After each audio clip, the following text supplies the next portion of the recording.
Australian music in the 2010s went to all different directions that no one would have seen coming in years prior. And looking back now, I think it's safe to say there were some definitive bands who really stood out of the pack as being influential. In this video, I'm going to take you through what I think were the top 5 most influential bands from the 2010s in Australia. Now, if you're a fan of my channel, you probably would have noticed my last few videos have kind of been talking about music to come out of Australia in the 2010s, and I wanted to kind of make a summary of the bands that I thought influenced music and culture the most in this country over the last kind of 10 to 15 years. So before I dive into the top 5 bands in my opinion, I also wanted to just point out something else that I found very interesting, and that is where these bands that I'm going to talk about live nowadays. And I mean where their music lives, and that is really on the internet. Because if you think about decades prior to this, and you look at the most influential bands from each decade, you'll still pretty much be able to hear all of their music on commercial radio stations, especially those that play classic rock. These bands that I'm going to talk about,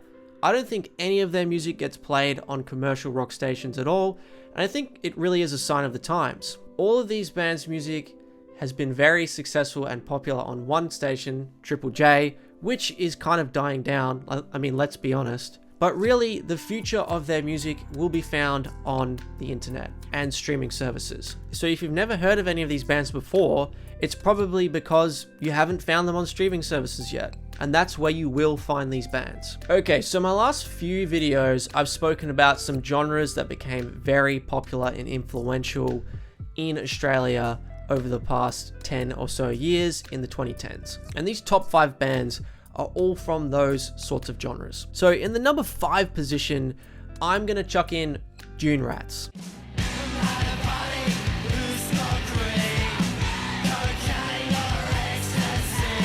Now, the reason why I think Dune Rats have been one of the most influential bands of the 2010s in Australia is because they showed how you could have success with that minimalistic approach, and they kind of pioneered that sort of surf stoner rock sound that has become super popular now with bands like Hockey Dad, Old Mervs, and so on. They were one of the first really popular Australian bands to only have 2 members, although now they have 3, but they showed that it could be done with just, guitar and drums and some simple power chords with some simple lyrics. They also kind of pioneered that sort of look and attitude, that kind of bogan aesthetic, not really caring about how you look and how you sound, a little bit Australian around the edges too, which has become really popular as well in the garage rock scene with bands like The Chats, Amyl and the Sniffers, and so on. So my 4th most influential Australian band from the 2010s is the Smith Street Band. You don't have to surrender if you don't have to surrender if you don't. Now, look, the Smith Street Band are arguably not as big as some of the others I'm going to mention, and maybe not even as big as Dune Rats, but I think that they should be seen as an influential band because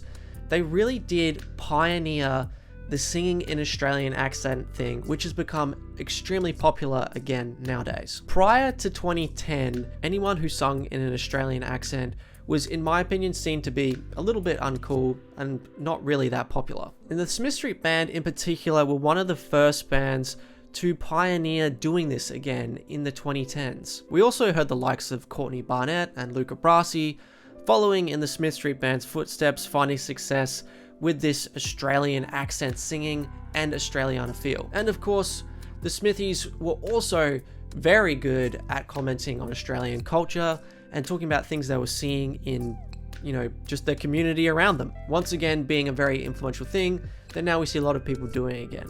My 3rd most influential band of Australia in the 2010s is Violent Soho.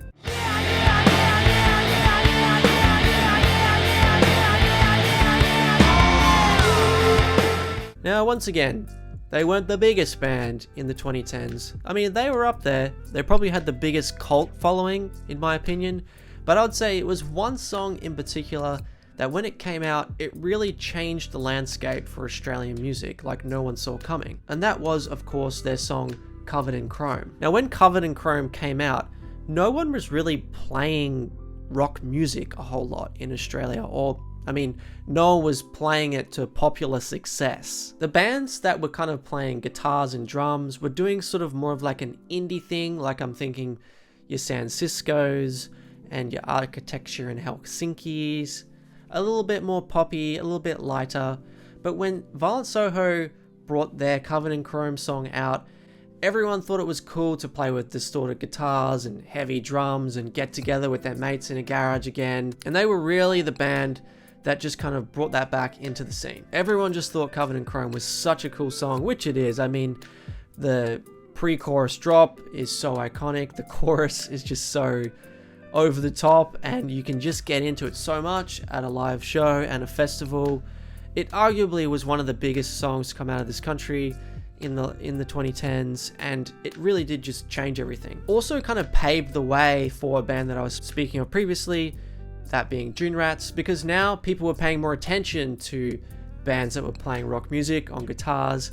So I believe it really did pave the way for surf rock music to take off how it has become, and also garage rock music too. Even though, you know, Violent Soho weren't really playing that sort of rock music, it was more kind of, I guess, grungy, a little bit more kind of like stoner rock.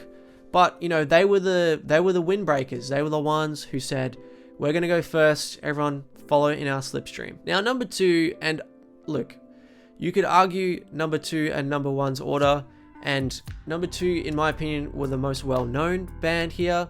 And when I get to number 1, I'll explain why I trumped number 2 here. But number 2 is Tame Impala.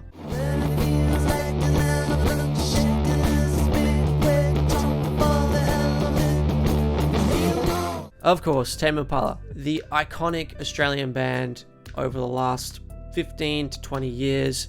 They have just been super popular in Australia and also all over the world. They really did bring back this idea of psychedelic rock being cool again. They were really the first ones all over the world to get popular playing psychedelic rock in the late 2000s and of course in the 2010s. Just everything about like that kind of sound that Kevin Parker created became so influential in Australia, and every second band around 2014-15 was trying to be a Tame Impala knockoff band, at least where I come from in Perth. And we saw so many follow in their footsteps, like the Psychedelic Porn Crumpets, Methyl Ethel, King Gizzard and the Lizard Wizard, of course. And even in pop music and rap music, we saw Tame Impala be a sought after piece of inspiration, and Kevin is often asked to be used as a producer or songwriter for pop artists now, and his sound is really kind of creeping into pop culture. So, but for number 1, I'm gonna go with a band that maybe is not as popular or well known as Tame Impala, but I have to put them at number 1 because I just personally feel that they came from nowhere and made such a big difference and such a shift in the culture that they just deserve to be number 1 as the most influential Australian band of the 2010s, and that is Sticky Fingers. It was a real sunny day, we were chilling in the land of the Camperdown Park, nobody had a frown, reminiscing on the days. Yes, the controversial Sydney band Sticky Fingers, whom I've made multiple videos about before.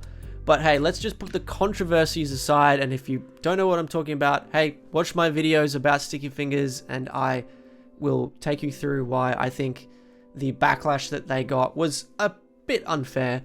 But anyway, their music was so influential. Obviously, in the 2000s, Australia really did not think reggae rock was cool at all, to my knowledge. I mean, it was pretty big in New Zealand, but in Australia, reggae rock, no one really cared. Sticky Fingers got together and they just created a sound that was super cool, and more Kiwis and Islanders were moving over here, bringing that feel of liking reggae rock with them, and it, you know, just created a great atmosphere for that sound to come out and become popular. And when they brought out their songs like How to Fly and Australia Street, it was not possible for a station like Triple J to ignore them anymore, and so many people just loved their sound and essentially copied it. Now it's at the point where even to this day, I go to see, you know, local shows, and so many of them are playing like this reggae rock sound that Sticky Fingers really did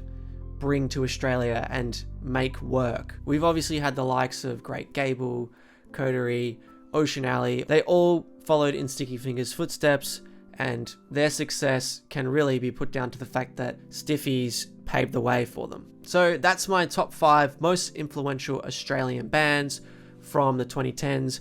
What do you think of my list? Do you think that I got the order right or wrong, or should there be another band that is in this list as the most influential Australian bands?